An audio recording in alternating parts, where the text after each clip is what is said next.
Hi guys, welcome to my channel. My name is Stacy and this is the Basement 13. Please make sure to like and subscribe and leave a comment down below and let me know what kind of stories you guys would like to hear. Today we're going to be talking about shadow people. 2 Reddit stories I found and one is actually pretty long. That's why I'm only including 2, otherwise it'd be 3 or 4. But I hope you like. So before I get started on the stories, I actually have a little rundown. It says history and folklore.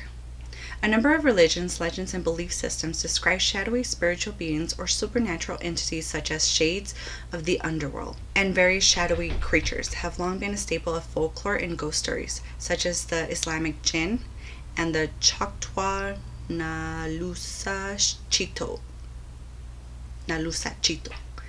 I hope I'm saying that right. The Coast to Coast AM late night radio talk show helped popularize modern beliefs in shadow people. The first time the topic of shadow people was discussed at length on the show was April 12, 2001. The host Art Bell interviewed Native American elder Thunderstrikes, who is also known as Harley Swift Deer. During the show, the listeners were encouraged to submit drawings of shadow people that they had seen, and a large number of these drawings were immediately shared publicly on the website. In October that year, Hattie Hollis published her first book on the topic shadow people, and later became a regular guest on Coast to Coast. Hollis describes the shadow people as dark silhouettes with human shapes and profiles that flicker in and out of peripheral vision, and claims that people have reported the figures attempting to jump on their chests and choke them. She believes the figures to be negative alien beings that can be repelled by various means, including invoking the name of Jesus. Although participants in online discussion forums devoted to paranormal and supernatural topics describe them as menacing, other believers and paranormal authors do not agree whether shadow people are either evil, helpful, or neutral. And some even speculate that shadow people may be extra-dimensional inhabitants of another world. Some paranormal investigators and authors such as Chad Stonebog claim to have recorded images of shadow people on video.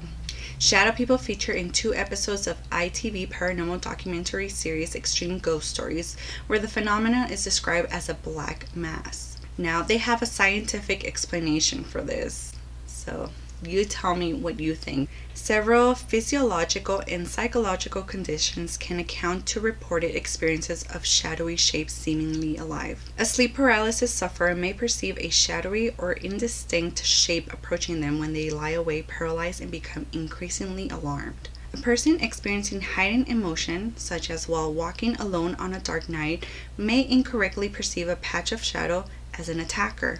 Many methamphetamine addicts report the appearance of shadow people after prolonged periods of sleep deprivation. Psychiatrist Jack Potts suggests that methamphetamine use adds a conspirational component to the sleep deprivation hallucinations. One interview subject said that you don't see shadow dogs, or shadow birds, or shadow cars. You see shadow people, standing in doorways, walking behind you, coming at you at sidewalks. These hallucinations have been directly compared to the paranormal entities described in folklore. Finally, visual hallucinations such as those caused by schizophrenia and bipolar disorder may appear to be shadowy figures at the edge of peripheral vision. So it goes into detail of popular things you can watch. One thing it mentions is The Nightmare. It's a 2015 documentary of people that suffer from sleep paralysis. If you guys haven't watched it, please give it a watch. It used to be on Netflix, but I believe now it's on Amazon Prime. Okay, so I just wanted to give a little rundown of what sleep paralysis is and what shadow people are. So our first story comes from Reddit user Viking Demoose. This is called Finally Going Public with My Experience. So this is the first time I've come out publicly about my experiences. This being, to me, is not necessarily a common type of shadow person. However, I literally can't find anything else with years of searching the internet that matches my experiences. I have researched Reddit, 4chan, Google, and all the links that pop up with that. I've never come across anything quite like my experience, and so this subject, shadow people, would be the closest place I could think of to start. So my story starts with the name I've been given for this entity. It doesn't completely accurately bring justice to its true form. It's just the simplest name to use when I reference the being when it's brought up with the few people who actually know about it. We call it Top Hat Man. Ooh. In my research, there is a phenomenon with many facets that go by that name, Top Hat Man. However, my entity does not quite match up the phenomenon. This entity is sort of like a shadow person. Save it is not translucent or seemingly made up of an actual shadow. However, it comes to me in my experience predominantly in a masculine persona. Can shift to become shadow-like or translucent. However, he predominantly wears a sort of black garb, mainly like a tight-fitting cloak. In some instances, he appears to be wearing sort of Victorian-era black suit. Coming out from whatever chosen garment he is wearing sits his flat, completely white neck and head. When I say white, I don't mean human skin tone. It is pure white coloration. His hands are of the same nature, however, they are sometimes black. His hands tend to be long fingers that move unnaturally and at times all too often are like sharp, like talons. Okay. His face is void of any features, save his eyes and human-like mound where a nose would be. No mouth at all, nor ears. However, my experience is I can tell he is smiling and frowning or angry. His eyes are black but sometimes glow red and sometimes purple. When they glow, I mean almost like fire, as if you can see flames licking his eyebrows. Even when his eyes are black, there are times they glow like a black fire. There are often times where his eyes are non-existent at all, save two concave depressions where eyes should be. One last feature dealing with his eyes, oftentimes a grayish deformation or injury like a blemish in one of his eyes, almost like a gray pupil, even though the other will have no pupil. It's sort of like the eye is blind. I have never asked him about it, and yes, I have communicated with him. Lastly, his head. Upon the top of his head is where his name was derived. At first, when I was little, I described him as wearing a hat like Abe Lincoln. My juvenile brain had no other way to relate and articulate what I was seeing, so it stuck with him, having a top hat. This changed over time as I grew older, and I was able to actually explain it properly. At times, yes. When he was wearing what appeared to be a Victorian-era clothing, he appeared to be wearing sort of a bowler hat or top hat, if you will. All too often, however, he came dressed more sinister, wearing his tight-fitting cloak. This came with him wearing a wide brimmed hat with a sort of flat top. It wasn't like a top hat, more like an old farmer's hat, flimsy where the brim would partially fold or droop downward, partially covering his face. The top being flat still sort of bowed in like mini depression from the lack of material structure to hold it, rigid and flat. Regardless of his appearance, he would often sort of materialize a cane or walking stick. So now we get to the beginning of my experiences. Okay, now we get into it. It's already scary as hell, but it gets even more scarier apparently. It all starts when I was 3 years old. To set the world I was living in at the time, my mom was pregnant with my brother. All of my hand-me-down toys are boxed up in the other bedroom of our apartment. Anything that was battery powered was powered down, i.e. batteries removed. The room I had was covered in those tacky fake wood panels that almost every house from the 70s or 80s had. I remember having a closet directly across from the foot of the bed. If I remember correctly, the closet was a sliding door style with a mirror covering the whole face of both door panels. So every so often we would wake up and have breakfast. My 3-year-old little self would then tell my mom of the experience I had the night before. I would go on to explain that the man in the Abe Lincoln hat would visit me and sit at the foot of my bed. Sometimes I would tell her he'd talk nice to me. Other times he would tease me or be mean. Sometimes he would threaten me, or as my childlike mind would articulate, he would tell me he was going to hurt me. From what I can remember, which is very vivid, as this was a pretty big life-affecting event, I never truly felt afraid of the man. Sure, I wouldn't like that he was teasing me and sometimes telling me he was going to hurt me. However, I never truly felt afraid enough to go wake my mother, nor scream or yell. I was never paralyzed with fear to not do things. I was just nervous in those moments. His demeanor seemed like he was more so taunting me. I obviously didn't understand the concept back then. I grew to understand it as it became a constant thread throughout my life with my interactions with him. He interested me back then. I didn't feel lonely. I'm autistic. However, back then, we didn't know this. We did, however, know I was a little more mature for my age and behave a little older than I was. I often felt different, like I didn't quite fit in with my friends and family, and most other people. I did feel somewhat lonely. Not in a depressive sense, more like a just yearn to want a connection with people or person who was like me. He somewhat filled that void. I felt different than anything else I had seen or experienced, so it sort of helped that disconnect and feeling of seclusion. Again, I obviously didn't grasp those concepts back then, but as time went on, I grew to understand them and was retroactively processing what I felt in my memories of him. Getting back to me being 3 years old. By this point, my mom was pretty open-minded at the time. Would also come to find another paranormal phenomenon that accompanied my imaginary friend. Now, to point out, my mom did not simply dismiss this as being just an imaginary friend. She ensured that I felt like she was taking it seriously, but outwardly in her effort to understand or explain it throughout very loosely, it might be my imagination, and also to me being very perceptive to other paranormal or unexplained phenomena since the time I started talking. We lived in New England, which if anyone knows anything about New England, it is littered with eerie, creepy paranormal activity. We have myths and ghost stories from Native Americans that permeate our culture to this day. We have folklore, myths, legends, ghost stories from the non-native cultures who settled in New England, over the centuries going back to the Plymouth settlers. Though at the age of I don't exactly know, I was articulating that I felt like people were around, or looking at me from gravestones, or abandoned buildings. I was explaining in the capacity I could about glowing eyes watching me through the windows at my grandparents' house from the edge of the forest swamp. So this wasn't all the abnormal that I would be sensitive to something possibly more tangible. So the idea of it being my imagination wasn't all that solid of an explanation to herself. However, any and all doubt that it was in my head was quickly removed with the experiences that came to fruition for her. On the nights that I had claimed the Top Hat Man would visit me, she would have experiences of her own.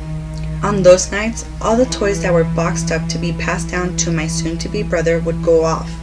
I'm talking about rattles and other noises making toys stuffed into boxes that a baby would have to interact with in order to make a sound. Electronic toys that I previously stated had the batteries removed. This became something of a creepy experience for my mom. I could never get an answer from her on how she dealt with it emotionally, if it scared her, concerned her, or worried her. All she explained to me was that it spurred her to full-on conclude that this was not in my head. From that point, we eventually moved. Nothing much changed. He continued to visit me in that apartment consistently. The toys would make noise in the correlation to his visits. Then we moved on from the apartment. From there, the next series of experiences I had from him that I could remember were from living at my grandparents' house. Now, I would sleep over at my grandparents' house often before we moved in. However, I was sleeping in their spare bedroom. When we moved in with them, they gave my mom, my brother, and me the basement semi-apartment. The bedroom that me and my brother shared was completely void of windows with one door in and out. At this point, my brother was still too little for his own bed if I'm not mistaken. Either way, I vividly remember several nights he continued to visit me. He didn't visit me as often as the first initial apartment where I encountered him, but enough that he was still part of my life. Usually the encounter would be me waking up from a dead sleep. Not violently awoken, nor startled. I was woken up with the fear of dread. I was simply just awoken from a deep sleep and remembering the feeling like someone was looking at me. I would instantly look to the other side of the room from my bed as he was there, emerging from the closet and going from being translucent to full, like a solid object in the room, as tangible as furniture. Our conversations were much the same as before. Nothing stood out. One conversation where he talked about there being others like him in the area. At this point, I was still young, 4 years old or 3 still. So they weren't conversations like this entity would have with an adult. He talked about how people that are hiding, like he hides from the adults. He told me that they walked around the woods at night. He told me I didn't need to be afraid of them, but they would sometimes come into the house. Lastly, he told me a child like me, but was hidden like him, lived in the basement that I was living in. He told me it was a little girl who liked to dance around and hide things in the basement like a game. Outside of that, nothing stood out with our conversations in my grandparents' basement. From there, it was some time before he directly interacted with me. At this point in our story, things get foggy, and I lose my grasp on the timeline. So forgive me if things come out broken as I try to recount it as best as I can. I remember that other supernatural things, paranormal experiences, etc. happened all the time while the time passed. There was the experience of seeing a common style shadow person in the woods at my friend's house. That experience carried some weight to it for me, but as far as I know, it is unrelated to the Top Hat Man. This is with one exception which will come out later. In this time, I would encounter more personal sightings of weird unexplained entities and creatures in the swamps and woods around my grandparents' house. I would see small creatures with glowing green and sometimes red eyes. I would see larger shapes and shadows that moved at twilight in the swamps. That would move closer and closer as it got darker, till I decided enough was enough, and I would head inside to my grandmother or mom calling me inside. I would continue to be sensitive and make remarks of the beings at the cemeteries as we would drive by. I would continue to feel things that others couldn't, and most adults would choke it up to my imagination. Me and my best friend would be cursed by strange sightings and experiences as our two families went camping together. Overall, this sort of weird stuff has always followed me. My mom always knew and accepted that I was gifted or sensitive and never doubted me. It really spooked the adults when I would talk about ghosts or entities that haunted my mom's church. As time went on, my perception, understanding, and ability to, control my gift grew, and I had semi-maturity explosion. I hit a point at a young age where I was able to grasp and somewhat understand what I was seeing. This led to start paying more attention and try to quantify it. This is when I started to realize I was seeing Top Hat Man outside of our personal experiences. I was seeing him out in public. At this point, it understood I reached that new level. With that, our experiences together took a new level. Now he began visiting me in my dreams, purposely getting my attention in public, and still maintaining physical one-on-one visitations. So the next big event involving Top Hat Man was above stated. When I started seeing him in public, our family's routine each week involved me going to sleep over at my grandparents' house every Friday night. Then from there, we would pick up my mom Saturday morning. That's when my mom, my grandma, my brother, and I would get weekly errands done, say grocery shopping. So Saturday mornings we would all head out to the store like Kmart and various department stores and other such places to buy the odds and ends like school clothes and housewares. We are all out and I do not remember the store name exactly. I believe it was called Shelley's if I'm not mistaken. It was almost like a thrift store. They sold damaged but usable or discarded merchandise from other bigger stores in the area. It was a semi-popular store, especially for those of us who lived in the lower financial brackets. We were all there shopping, and I remember walking down the front of the store holding my grandmother's hand when we came out from behind some of the displays, and I happened to look up to one of the checkout lines. Right in the midst of the line stood my friend. He was standing behind a woman who clutched some few items in her arms. He was ridiculously close to her. If he had been a living, breathing person, she most definitely would have noticed him breathing on her back. He was in the Victorian apparel with a bowler-looking hat. I stopped and froze in place. Again, I was not scared of him, nor was I scared to see him. I most definitely was surprised and startled. I had never seen him in public. I was trying to comprehend what I was seeing. Was he visible to others? If so, why was this woman okay with him, let alone anyone being that close? I had an understanding to personal space in this time. I was young, but again annoyingly autistic, so personal space was a thing I very much recognized and understood, and myself kept a boundary of. I was perplexed. Was I really the only thing seeing this? I wasn't fully aware, or nor was I able to recount back to the beginning of my memories with him. I had no recollection at this point that my mom and me shared any experiences of him, nor that I would tell her of my friend at this point. Due to my age, maturity level and all, those memories were still faded and locked away. I still had a conscious understanding that I had been visited by and was seeing him a lot over the previous years. There was a gap I last saw him, just not long enough of a gap to completely forget who he was. So it genuinely caught me off guard. So at this point, frozen and distracted, I let loose my grandmother's hand. I didn't make a scene because, coincidentally, my grandmother was on the verge of letting go of my hand to do something like pick up an item on display or something. Either way, I stood staring at him, wondering what exactly he was doing. To this day, I honestly do not know exactly what he was doing, nor the other times I caught him out and about doing the same behavior. I did have presence of mind, however, to kind of hold back and not to interact. Again, I wasn't afraid of him. I did, however, still carry a healthy respect for what he could do or be. I got swept away by my mom and grandma pulling me off into another aisle to look at something last minute they didn't see before, which led, as always, to more aggravating feet dragging down the aisle to look at more stuff, when I just wanted to get out of there. By the time we made it back, up front, the woman and Top Hat Man were gone. These experiences would go on for a short few months or a year. I can't exactly remember. He would be in a busy store or out at a carnival or something of that nature. I would catch a glimpse of him or get to again study him for a few moments. Then without a warning, I see him again in public. He also notices I'm also there. He also observes. I notice that he is there. I don't exactly remember where we were. I had just gotten a treat, I believe some candy or ice cream. I can't exactly place it. All I can remember of this instance was that we were out. I believe grocery shopping with the great-grandmother. As I'm oblivious to the world around me, focused on my treat, I lift my gaze up and he is again, attached to someone in front of me. At that moment, something, I don't know what, threw him off his focus. He turns his head all the way around, unnaturally leaving his body still attached to this person. Then, like a glitch in the matrix, he's gone. I was unnerved.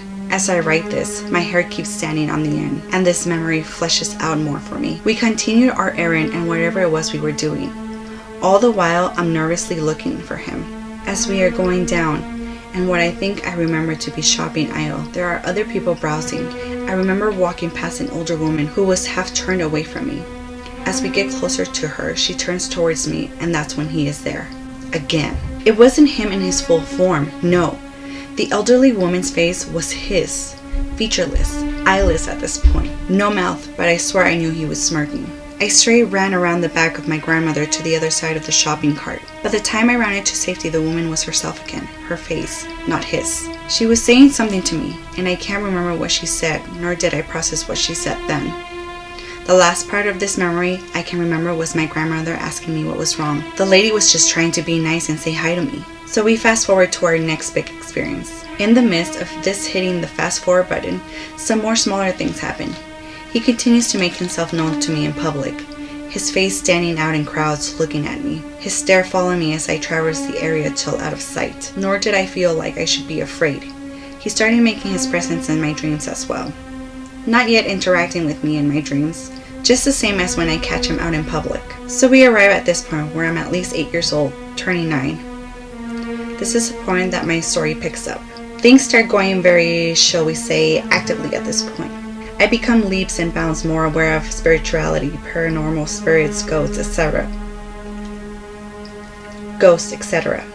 My gift or sensitivity picks up drastically. So my longtime friendship, human friend, starts to erode. My life and my best friend's life go in different directions. His parents and my parents' lives go in different directions.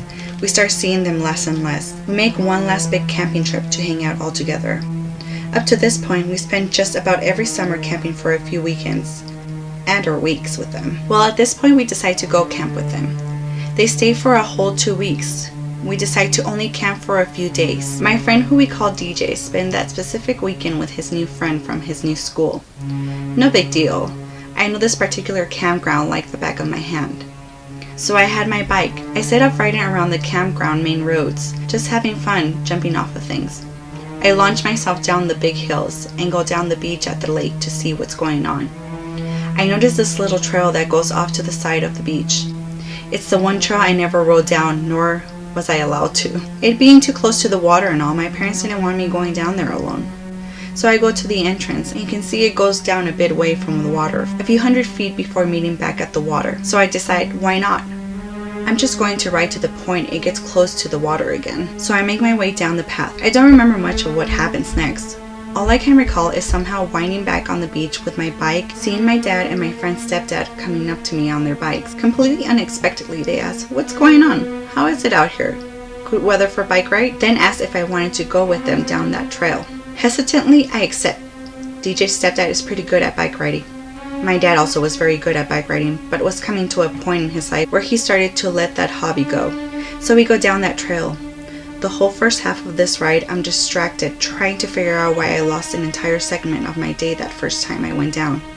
Then about halfway through, it hits me. I have a small flashback of Top Hat Man and his face being right in front of me. I have a flashback of like parental disappointment and parental concern type of emotions. It's a bit overwhelming. I can't truly process the emotions. I can definitely process him being there, however. So at this point, I'm unnerved.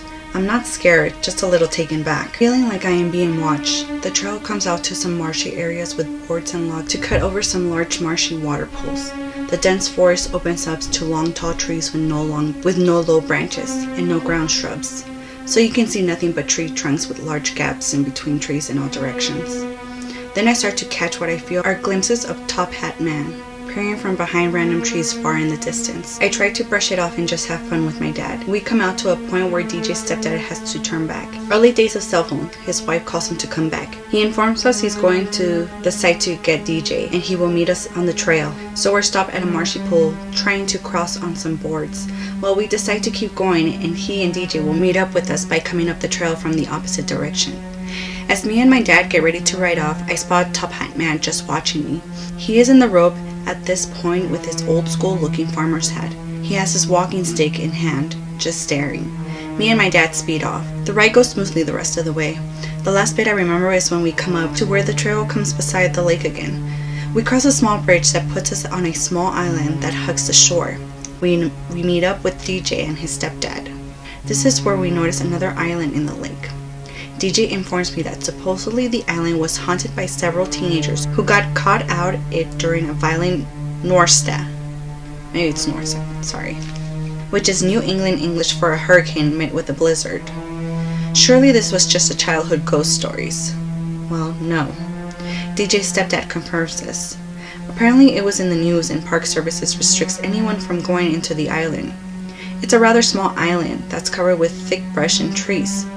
You can't exactly make out anything on the island other than the trees and such. I get a weird feeling and keep my gaze between the island and what's in front of me. And the trail rounds that bend and we get a better view of the island from a different angle. Well, there he is again, Top Hat Man, just in place staring at me. This is one of the only moments where I ever tried to see if anyone else could see him. I mean, I did it covertly.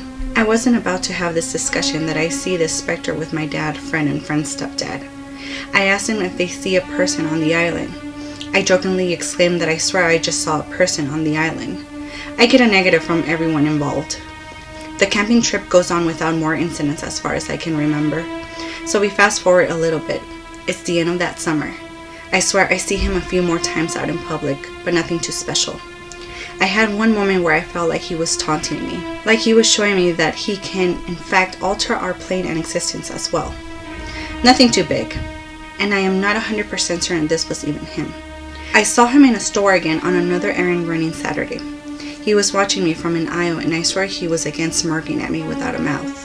However, as I started walking out of view of him, it looked like he knocked an item off to the floor. It could have been something like a random occurrence. The item that fell off the shelf was a few feet from where he was standing. It was a heavy item, and it made a large noise. I ran back to see, but he was gone. So at some point in spring of the following year, I believe, I find this book. It's a Barnes & Noble book on witchcraft. I was 8, going on 9. I read that book from front to back. From that point on, I dived headlong into it. I started to collect and make my own tools and items. I took it all in. By the time I reached my 9th birthday, I completely personally converted to paganism, along with becoming a full practitioner of witchcraft. And it just ends. That's it. Which is a little disappointing because I would expect kind of like a, and this happened, and now that I'm older, this happens, but it's nothing. That's it. Well, that kind of leaves us at a cliffhanger in a way, right? Because we don't know what's going on. We don't know if this person still sees it. But it seems from what she tells in the beginning of her story, it seems like she still sees this thing, this entity, even nowadays. But I wish we could have more. Okay, on to our second story. This one is by Reddit user GoodIntention85. And this is called Black Shadow People Following Me Throughout My Life. Sleep paralysis. Sorry, this is a little long, so thank you for taking the time to read it. Any advice of what's going on would be much appreciated. The first time I saw the black shadow figure, I was brushing my teeth around 6 a.m. getting ready for school, age 9. It was still dark outside, and the only light in the house was in the bathroom. As I was brushing my teeth, half asleep, I looked in the mirror and saw a reflection of a black shadow figure about 6 to 7 feet tall. Because I was looking in the mirror, I could not figure out if it was directly behind me, on the side of me, or being reflected between the staircase and laundry room. As I was staring at this black shadow figure, freaked out, it moved into the laundry room. I figured that it was standing in the hallway in between the staircase and laundry room after being confused. Totally freaked out, I ran upstairs and was crying to my mother about what I had just saw. She calmed me down and told me to say Jesus' name when I encountered things like that. When I got home from school, I talked to my mom once more about it, and she told me that since she started meditating, she was experiencing weird things as well. She said that she felt like something was staring at her and felt like she was in danger. She went on to tell me that she is not going to meditate anymore because she thinks that it's opening up gateways to demonic energies. Some years later, we had moved into another place and I was sleeping. I woke up paralyzed with fear for the first time. I could move my eyes from side to side, and as I did this, I saw a black shadow figure standing over me. As soon as I saw the shadow figure, I closed my eyes and started praying. After a few minutes, I was no longer paralyzed and opened my eyes to see nothing there anymore. At age 22, I woke up with straight fear and danger being felt throughout my whole body. I had my second case of sleep paralysis. Even though I was paralyzed, I was so scared I started to cry and felt the tears streaming down my face. The fear that I felt was fright that I have never felt before in my life. I proceeded to open my eyes and look around my room, and to my horror, I saw a shadow figure standing in the doorframe of my room. It's like it just stood there watching me sleep. When looking at this entity, my brain was alerting me to the danger within this being. It was almost as the fright is what was causing me to be paralyzed. The fear was unbelievable. I closed my eyes and started praying. I was so scared that I did not open my eyes for the next 30 minutes. When I finally got the courage to open my eyes, it was no longer there. Then, when I was 25 years old, I was watching YouTube in my bedroom, facing the door. I heard my door open, letting light in from the hallway. While watching the door, I expected seeing my mother's boyfriend who gets up at 1 a.m. to go to work, and it was 3 a.m. Fully expecting to see my mother's boyfriend, I put my phone down to see what he wanted. A few moments later, I noticed that there was a dark shadow looming over the cracked door that was leaving the lighting. At first I thought it was my mother's boyfriend's shadow, but then I noticed it was no taller than where the doorknob was. It was solid black from the doorknob down and light from the doorknob up. Still waiting to see my mother's boyfriend, the door then shut. I thought, how weird is that? So I got up to see what my mother's boyfriend wanted, and he was not home because he had already left. I go into my mother's bedroom and wake her up and asked her when her boyfriend left. She said, "Honey, Norman left an hour ago." "What is this all about?" she asked. I then proceeded to tell her that my door opened about a foot or two and then shut on its own. The door to my bedroom was very difficult to turn and made a loud clicking sound when opening. My door made this sound when it was opened by this entity. My mom told me to go back to bed, and I did. I was living with my mom because I had fractured vertebrae in my back in 4 different places and needed help taking care of myself. I could get up and down out of the bed with a cane, but not much more. This is the whole reason why I was up at 3 a.m. because I was in a lot of pain. The story continues. About a year ago, when I was the age of 34, I was sleeping with my son because he was having nightmares and was scared. I noticed that night my son had fallen asleep before me, so I decided to go ahead and fall asleep myself. After falling asleep, I woke up in sleep paralysis for the 3rd time in my life. Once again, I could move my eyes, but not my body. I had known better to open my eyes and look on the side of the bed. I guess curiosity got the better of me, and as I was looking on my right side, moving my eyes slowly, I saw it. I then felt something touch my arm, and it made the hairs on my arm stand up. Oh my gosh. I would have probably passed out, fainted, who knows. After catching a quick glance of the black shadow figure, I closed my eyes and tried calling out for my son to wake me up and help me. I heard my son screaming and crying before I had even made a noise. When I finally got out of the sleep paralysis, my son said I was making moaning sounds. I could have sworn I was telling my son with a clear voice to start praying in Jesus' name. I asked my son what had woke him up, and he said he was having a nightmare, and when he woke up, I started moaning moments after. He was freaked out. A few minutes after that, my husband came running into my room, freaked out himself. He asked my son and myself what was going on. I proceeded to tell him everything. We said a quick prayer and went back to sleep. That was right around 3 a.m. once again. About a month after all of this happened, I went into my bedroom to take a nap. As I was falling asleep, still aware of my surroundings, I heard a whispering laugh. After hearing this laugh, I started to pray. I feel dread or danger when seeing these entities or hearing laughs. I bought some holy water, sage, and blessed the house, and since then, nothing. I have a few other things that have happened, but this post is long enough, so I will save them. My mother and I still talk about the shadow people to this day, and she thinks that her meditating was the reason I saw these entities. If you reached the bottom of this post, thank you so much for taking the time to read it. If anyone knows what's going on, please let me know and give me some advice. I wouldn't even know what to say. I wouldn't know what to do. I'd probably be on Reddit as well, trying to ask for some advice. So let me know what you guys think. Do you think you have any advice for these people on Reddit? If you do, go on Reddit, look for shadow people, try to find the post and give them your input or what you think it is, or I don't know. You go ahead and do that. I myself don't have any type of suggestion for them, unfortunately. Thank you so much for tuning into my channel. Again, my name is Daisy. This is The Basement 13.